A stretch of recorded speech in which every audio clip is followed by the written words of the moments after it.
So yun no. Andito na tayo sa harap ng Tagum City Hall kung saan situated itong pinakamalaking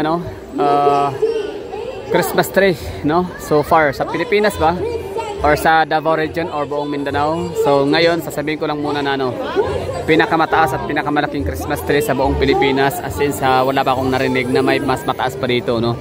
Parang last year yata ang record breaker or record holder sa may pinakamataas na Christmas tree sa Pilipinas is nasa Agusan del Sur, Prosperidad if I'm not mistaken no.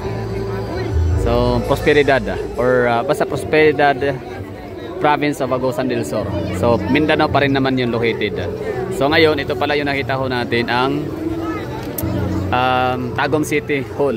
Siya nga pinaka mataas no, or Tagum City ang siyang may pinakamataas, pinakamalaking Christmas lights. So binuksan nga ito, dated today November 22, 2024. So yun, daming tao. So hanap lang tayo ng iikot-ikotin natin tong lahat ng areas para makakuha tayo ng mga different angles niya.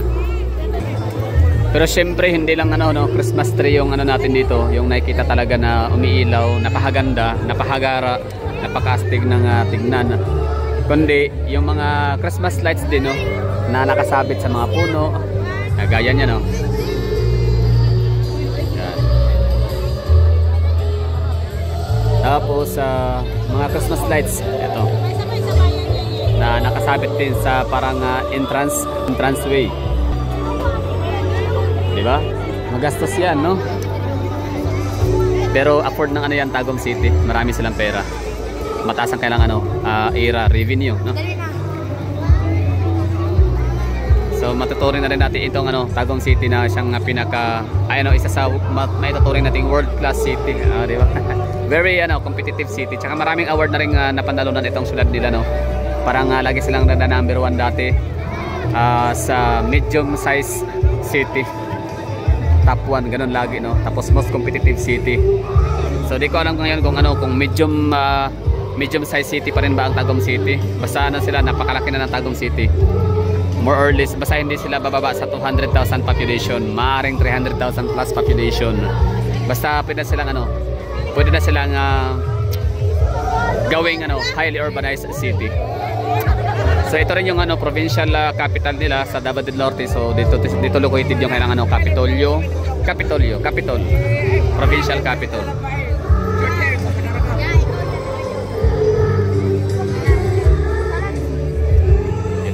May mga pailaw-ilaw na sila sa may mga pa-Christmas lights sila sa kailang palm tree.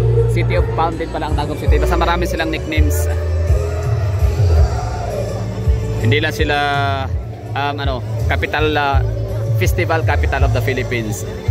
Palm din sila, parang palm tree capital.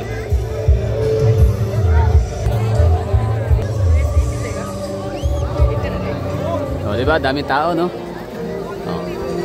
Mga nagtitinda dito, mga nagnenegosyo, talagang may income, kikita ho talaga, may sales.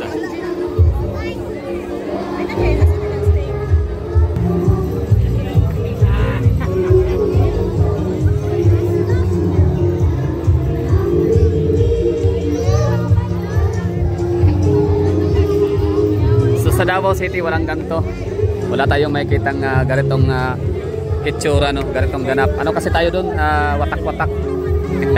Hiwa-hiwala yung natin venue sa Davao. So dito sa Tagum City, sila located in one place lang talaga yung nito, yung pinaka-event place nila. So sa atin sa Davao marami, meron tayong Coastal, meron tayong Rojas Night Market, meron tayong Victoria Plaza, meron tayong SM. Basta marami no. So Davao City is watak-watak talaga no. Hiwa-hiwala yung natin venue. So hindi tayo ang Davaoenyo, yung crowd ay hindi mo matatagpuan sa isang lugar lang. Gaya nito.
So ganitong event, no, ganitong mga tagpo, pagkakataon na tas na-experience to ng mga batang maliliit, o gaya niyan, di ba? Tapos meron silang makikitang mga cotton candy, meron silang makikitang mga Christmas tree, Christmas lights, di ba? Mga balloons, ang dami, no. So ito yung maaalala nila, no, kapag lalaki na sila, tatanda. So meron silang ilo-look back, no, during their younger years, na naalala nila na one time or minsan, no, during Christmas season. So namamasyal sila dito kasama ang mga magulang nila, mga kapatid, buong pamilya.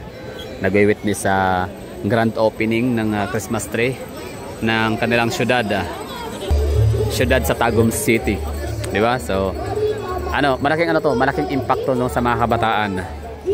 Malaking malaking impact, no, dagdag sa kanilang magiging memory, na yung childhood nila is napakaganda. Kahit paano may mga magandang bagay na nangyayari, mayroong mga magandang bagay na pwede lang balikan, no, na mapapangiti sila.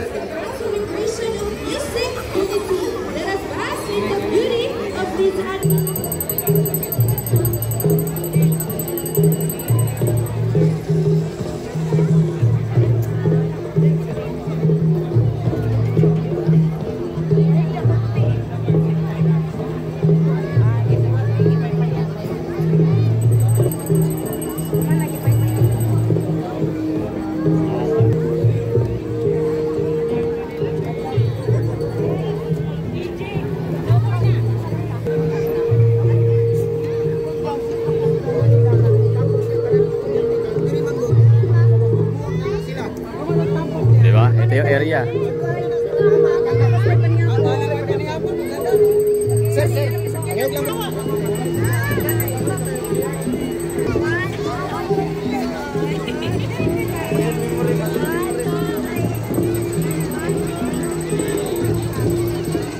Diba, no? Ang ganda, no? So wala tayong nakikitang ganito sa Davao City. So iba-iba naman talaga iba-iba talaga yung priority and expertise ng isang syudad, no?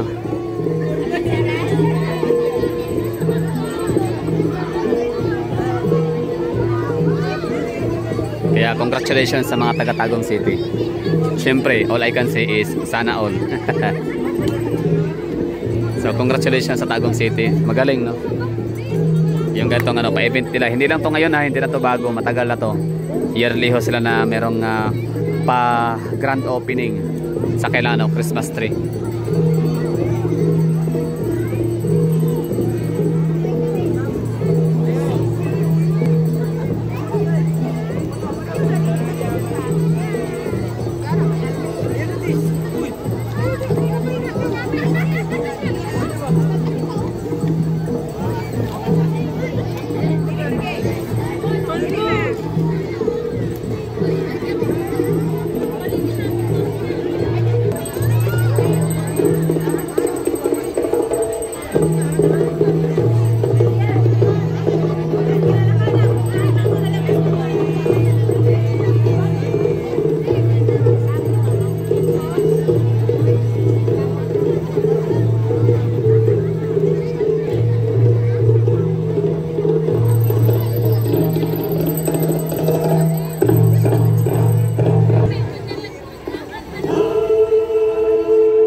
Wala pa lang kay idea dito ang ilang metro. Tingnan natin, kaso wala internet, sorry. So, yun lang, hindi na mahalaga kung gaano siya kataas. Sige, estimate na lang natin. Ano sa tingin niyo? Kayo dyan na nanonood, kaya nyo bang i-estimate kung ilang metro ang kanyang taas? Okay, kaya ko na siya i-estimate, no? Nasa ano siya? Nasa mga 70 to 80 meter.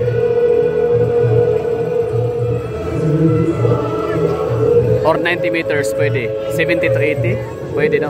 60 to ano na lang, ano na natin, parang bracket, no? So 60 to 90 meters ang kanyang ano, taas. So kaya ano sa tingin nyo, no? Gano'n siya kataas? Ilang meter? Ilang metro? Daming tao.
Okay, kumuha lang tayo ng ano ha. Kumuha lang tayo ng thumbnail. Ganda, di ba?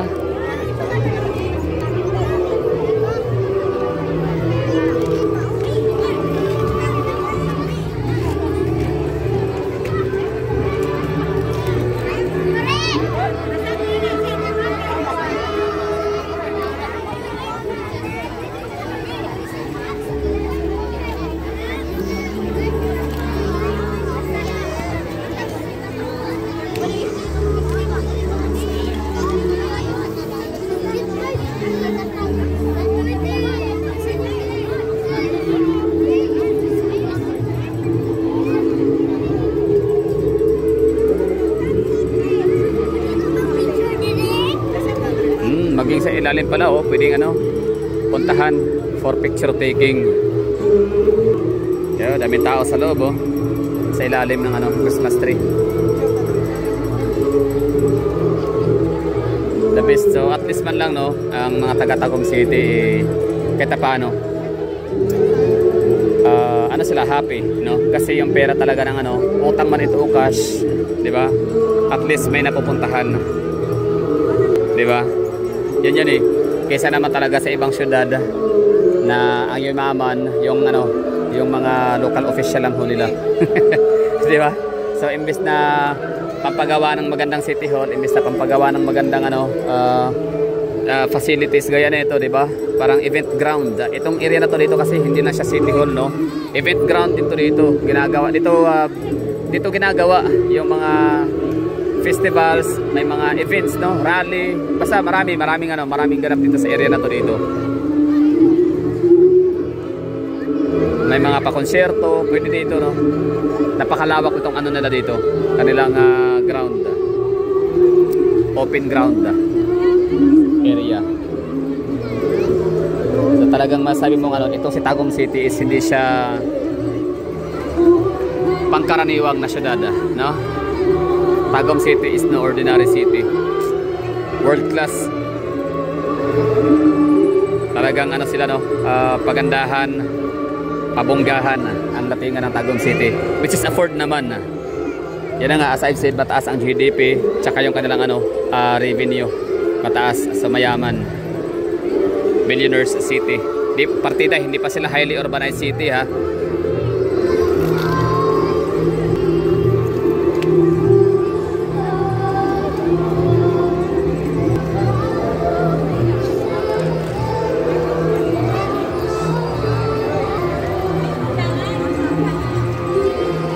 Grabe, daming tao.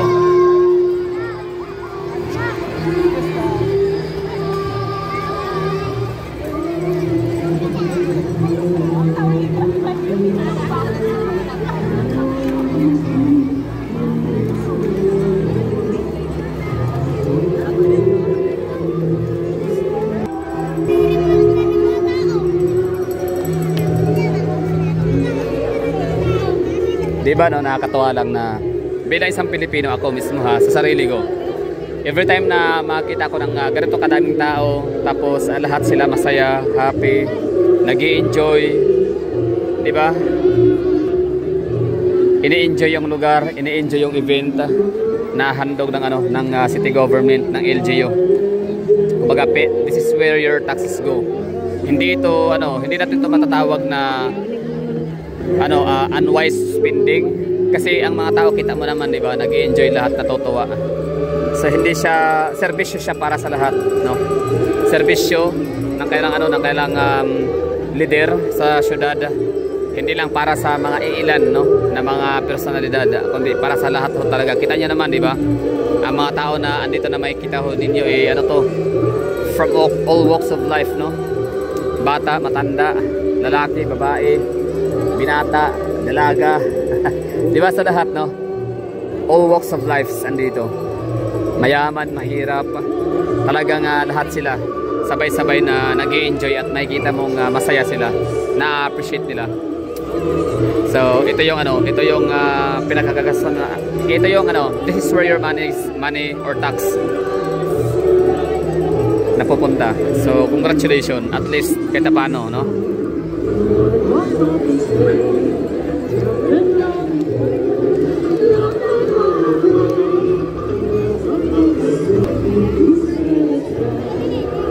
Oo nga pala, kung ikay taga-Tagum ba na nanonood nitong video ko na to, na vlog, tatanong ko pala, nung time pala ni Mayor Alan Relion, tama ba? Relion. May ganito di bang pa-event? Same with sa style, kagaya sa estilo ni Mayor Oy. Tatanong ko lang yun eh. Kumbaga, curious lang, no? Since wala ako dito nung time na si Alan Relion yung nagiging mayor sa syudad ng Tagum. So that time nasa nasa Maynila.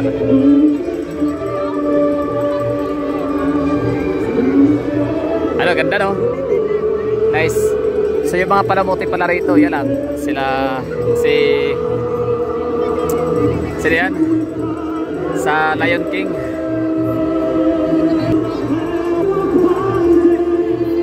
Si Simba, yan si yun, Panda. Pambata, no? Talagang ang tema talaga nito isa na siya pambata, pero hindi lang bata yung nag-i-enjoy. Siyempre mga magulang na rin once na makikita ng mga magulang yung mga anak nila masaya, nag-i-enjoy, yun na yun. Tsaka ang naman talaga ang Christmas, ang essence naman talaga ng Pasko is di ba? Pambata yung tema. Kasi nga newborn baby. Fiesta sa kapanganakan ni Jesus Christ, Baby Jesus.